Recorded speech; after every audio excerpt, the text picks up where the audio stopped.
রাধে রাধে প্রিয় বন্ধুরা, সবাই কেমন আছো? আশা করেছি সবাই অনেক ভালো আছো, আর আমিও অনেক ভালো আছি রাধারানীর কৃপায়। তো এই যে প্রায় দুপুর 11টা বেজে গিয়েছিল, তখন আমি ঘর থেকে স্নান টান করে বেরিয়েছি কাপড় শুকানোর জন্য দেব রৌদে। আর এই যে আমাদের ঘরে অনেকগুলো ধান রৌদে দেওয়া হচ্ছে, আর তারপর আমি পুজোর যা কিছু লাগবে সেটা নেওয়ার জন্য বাগানে চলে এসেছি। যেহেতু আষাঢ় মাসের শেষ সোমবার আর এই যে শ্রাবণের তৃতীয় পড়ে গিয়েছে, তো মহাদেবের পুজো করতে মন্দিরে গিয়েছি। আর মন্দিরে যাওয়ার সময় যা কিছু হয়েছে সেটা তোমাদের সবার সাথে শেয়ার করব অবশ্যই। তো আমার পাশের বাসার ছোট্ট বোনকে বললাম একটু আসার জন্য, মন্দিরে যাব, তো ও এসেছে।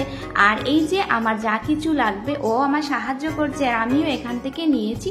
তারপর আমাদের গাছে একটি পেয়ারা পেকেছিল, তো সেটাও পেরে নিয়েছি, ভগবানের পুজোতে লাগবে। তারপর আমি ফুল দুব্বা সবগুলো নিয়ে ঠাকুর ঘরে চলে এসেছি এখানে।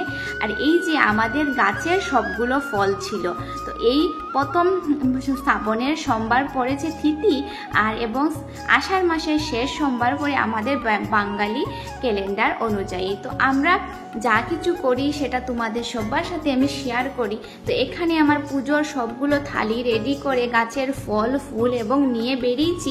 তারপর এর মধ্যে দেখতে পারবে এত বৃষ্টি এসেছে, কি বলবো। তাড়াতাড়ি করে ঘরে চলে গেলাম আবার।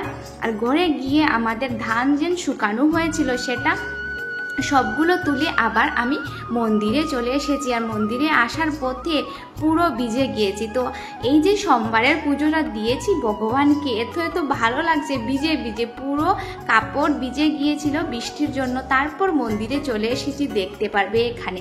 তো আর একটি বোন ছিল, ও মহাদেবকে পুজো দিয়েছি, আর আসার সময় পুরো থালি ভিজে গিয়েছে। তো এখানে আমি বলছি, তারপর সুন্দর করে বাবাকে বসি এই যে আমি সুন্দর করে পুজো আমার সমাপন করলাম। তো এই যে সোমবারের পুজোটা অনেক ভালোভাবে কাটিয়েছে, তোমাদের সবার সাথে অল্প শেয়ার করলাম। প্রিয় বন্ধুরা, সবাই ভালো থাকো, সুস্থ থাকো মহাদেবের কৃপায়। আর এভাবে আমার সাথে থাকবে ছোটোখাটো ভিডিওগুলা দেখার জন্য। তো এই যে আমাদের পুজো শেষ, তারপর প্রসাদ খাওয়ার পালা। তো এই যে আমি প্রসাদ নিয়ে বেরিয়ে পড়েছি, আর সাথে আমরা 3 বোন গিয়েছিলাম, পাশের বাসার 2টো বোন আর সাথে আমি ছিলাম। তো ওদেরকে প্রসাদ দিলাম, আমিও খেলাম। খাওয়ার পর এই যে ছাতা নিয়ে আবারও ঘরে যাচ্ছি। তো আজকের জন্য অতটুকু ছিল বৃষ্টি ভিজা এই যে মহাদেবের পুজো। তো কেমন হলো অবশ্যই সবাই বলবে। রাধে রাধে, সবাই ভালো থাকো, টাটা।